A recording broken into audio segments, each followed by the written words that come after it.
So just a quick introduction here. Was once again going over my numbers and realized that I had not done any shooting with the Barberry through my chronograph at 80 grains by weight.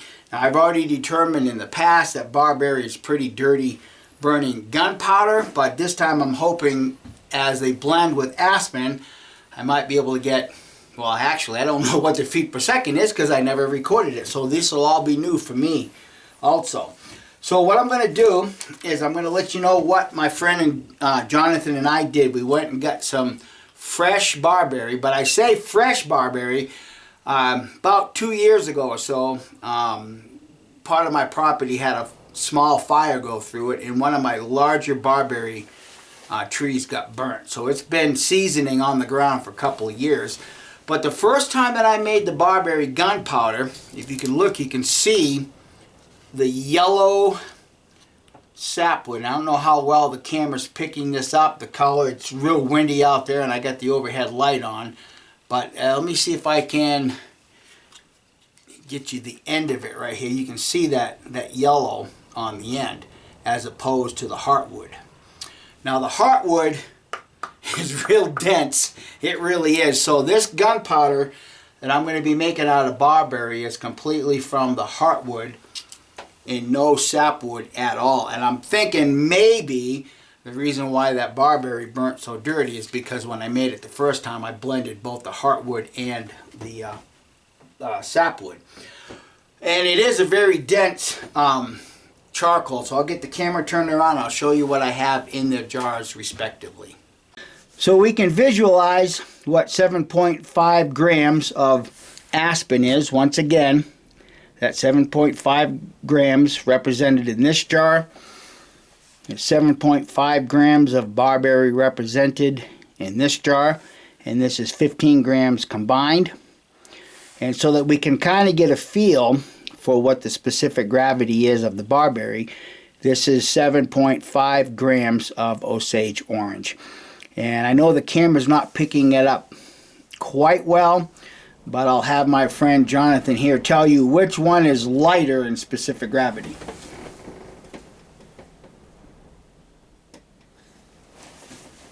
That would be the Barberry. Barberry. Not by much. Not by much. But it is. And I know yesterday my friend Jonathan and I, we were in here and testing, trying to figure out what the specific gravity might be of Barberry at 15 grams, just simply because if you go online, it'll tell you that it's somewhere between 0.60 and 0.63, and we've determined that it's a lot more denser than that. Probably more along the lines of a hickory or maybe even oak, something that's a lot heavier. But once again, the best that we could come up with is just show you what 7.5 grams of Osage at 0.82, 0.83, and then Barberry. And I think you guys can see respectively, they're pretty doggone close in specific gravity. So I'm going to pause right here for a moment and I'm going to get some more glasses lined up just to make another point. Okay, what we have here in these jars, and I'll explain a little bit further here, is actually 2 grams. I know there's a lot of guys out there that like to substitute 15 grams of charcoal to 13 grams of charcoal, whether that be 7613, 7713, 7513. I just want to show everybody what 2 grams represents, okay? So this is Pacific Willow at 2 grams. This is Mullen at 2 grams. This is Grapevine at 2 grams, and this is Osage. So my question is this: how much more energy and gases would those extra 2 grams of charcoal produce in your burning gunpowder? I know when I've tested the 13 gram theory, the sporting formula, my 15 grams has always outshot that. Sometimes not by much, other times by quite a bit. So I like to look at it like this. Let's say you're going to get in an airplane and you know that going from point A to point B is going to take, we'll just say 50 gallons. And the pilot says, no, I'm going to put 48 gallons in it and we're just going to coast the rest of the way. How comfortable would you feel riding in that airplane? You wouldn't, would you? So why not give yourself the benefit of producing more energy more by using those extra 2 grams of fuel? I know somebody might argue, but it's a little bit dirtier. So what? That deer you're shooting at ain't going to give a shit whether that gunpowder's dirty or not. If you're at a rendezvous, are you really going to go pick up patches and say, hey, look how much more dirtier, 15 grams of charcoal is? You're not going to do that. So why not go across the board and test the full 15 grams of charcoal and then see what that does with your numbers? I know that it does good with my numbers. I don't have a problem with this. But I just wanted to show everybody that if you're going to use Osage Orange and go with 13 grams, you're shorting yourself that much fuel. Same thing with grapevine. And Pacific Willow, you're actually shorting yourself that much usable fuel. Just something to think about. All right, we'll get these blended and we'll go do some testing when it's appropriate. So I need to add something in here just simply because Jonathan and I were discussing Barberry yesterday, and he decided to go onto the internet to see if he could find a specific gravity, and he came across one site that listed Barberry as 0.89 to 0.10, which would mean that it's literally an ironwood. Now, if you didn't catch the video that I had done quite some time back about Barberry, I mentioned then that Barberry is also porous diffused. It's the same as maple. There's no pores in this. So it really appears to be very solid. So with that in mind, I decided to come in here, and I have some hard rock maple, and obviously I've got the Osage. So what I did this time, so that it's more readily observable, I went 30 grams of charcoal. So I'm going to get the camera turned around and you'll be able to see the Osage Orange at 30 grams, Barberry at 30 grams, and Maple at 30 grams. And bear in mind, Maple is 0.63, Osage Orange is 0.82, 0.83. And again, we're still trying to figure out where this Barberry may lie with the specific gravity. So here we are. Again, this is the Osage Orange at 0.82, 0.83. The Barberry we're still trying to figure out. I think it's going to be pretty close to the Maple, maybe just a little bit lighter. Because if you look at the Maple right here at 0.63, I know it's a little difficult to tell in the view screen, but I'll get Jonathan to make a comment here because I'm of the opinion that that's a little bit lower, which means it has a little higher specific gravity. But what do you think? I'm still thinking that's right about in the line of hickory. I agree, but so we're probably looking about specific gravity in the 70s. Yeah, maybe the low 70s. I mean, when you really look at this now and comparing, this is just a hair lower than the Maple. So I would say that that's either, either the high 60s or the low 70s, which would put it in the same line as hickory. Agreed. All right. Okay, we just burned what was left of what I would call 4F. And I would guess we burned about 40 grains, 30 grains maybe. Yeah. And that's what the burn looks like. So I'm going to have Jonathan get out in front and then tell us what all he thinks. Well, after this burn, I must say I was impressed at how quick, not only quickness of it burn, but how clean it is. As you saw in the shot before,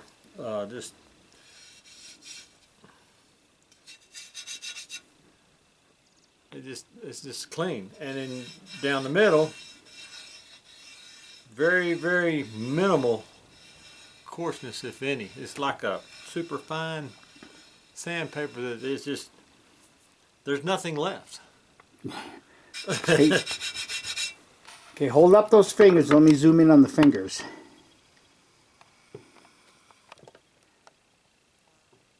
As you friends can see, that's pretty clean.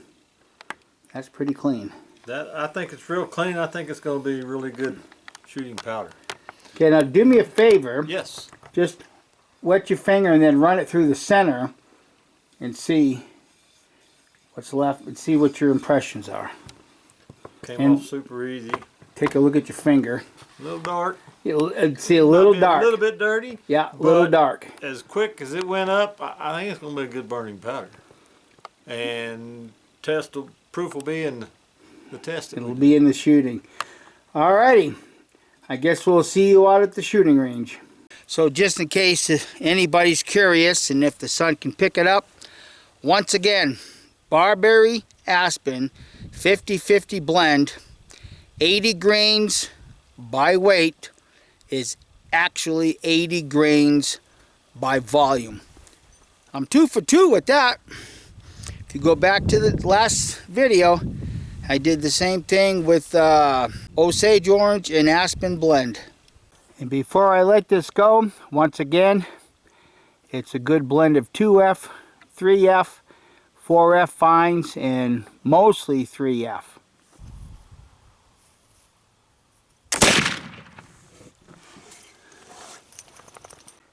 What is that, 1889? Holy crap.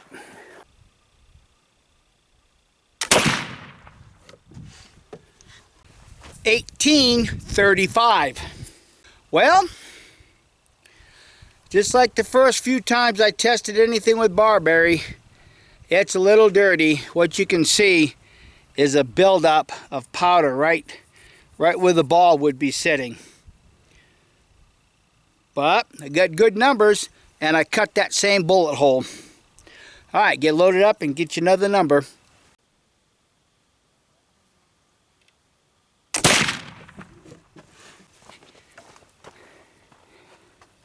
$18.30. Well, the third shot, that patch wasn't near as dirty as that second shot. I find that interesting. More spit. Not near as dirty. Huh? More spit. More spit, yeah.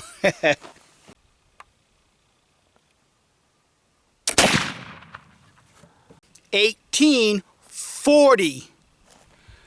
Those numbers are real consistent. Now, this is shot number 5. Let's just see how easy it is to load. And I'll try not to grab it long.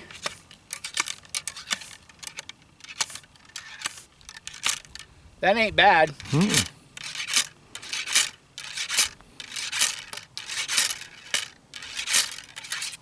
All right. See what it does.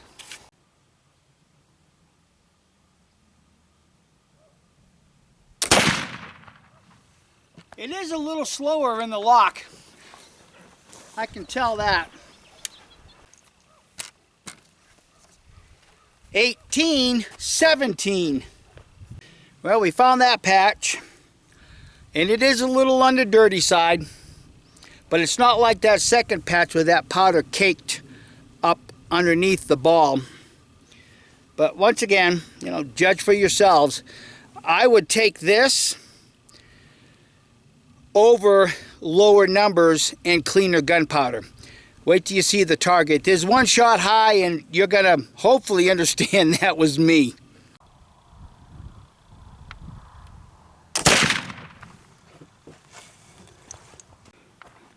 Well, you should see it like I do. 18.32. All right, I'll go mark off the target and we'll wrap things up. Okay, how did we do? Well, like the last time, I'll give you the 6-shot average, then I'll throw out that first shot going down a clean barrel, then give you the 5-shot average, okay? Aspen Barberry, 50-50 blend. Again, it's my blend of 2, 3, 4F with mostly 4F in it. Okay, 3F, excuse me. Okay, the 6-shot average was 18.40 with a spread of 72. Okay, throwing out that first shot, 5-shot average, 18.30 with a spread of 23. So where's this 300-foot spread I keep hearing about? It's non-existent as far as I'm concerned. But I think most of you guys would readily agree it did very well with only a spread of 23 and an average above 1800. So let me show you the patches. Now bear in mind, I can't show you that 6th patch because it completely disintegrated. But wait till you see the target and with shot number 6 imprinted on the target. For those of you that think when your patches are burning you're going to lose accuracy. Okay, so this is patch number 5. Now that it's dried, there's a breeze coming through right here. Hold on a second. So there's patch number 5. Now that it's had a chance to dry, it's not all that bad. In the last 2 shots, I went ahead and swapped to an 18 thousandths patch. Here's patch number 4. Make up your own mind. And the rest of the patches I believe I've already shown you. This was 20 thousandths pillow ticking. With the exception of patch number 2, which was really dirty, the rest of them are just about par for the course. Okay, so let me show you the target. And when I show you shot number 4, I think you'll probably agree that was me.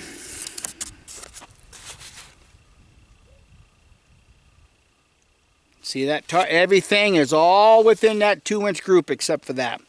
And shot number 6, with that patch fully disintegrating, went right there. Ain't nothing wrong with that, is there, Jonathan? No, sir. Nothing wrong with that at all. So my final conclusion is this. It's a little on the dirty side. It is, I got to admit that. But that was Barberry. And in my previous test with Barberry, it was dirty.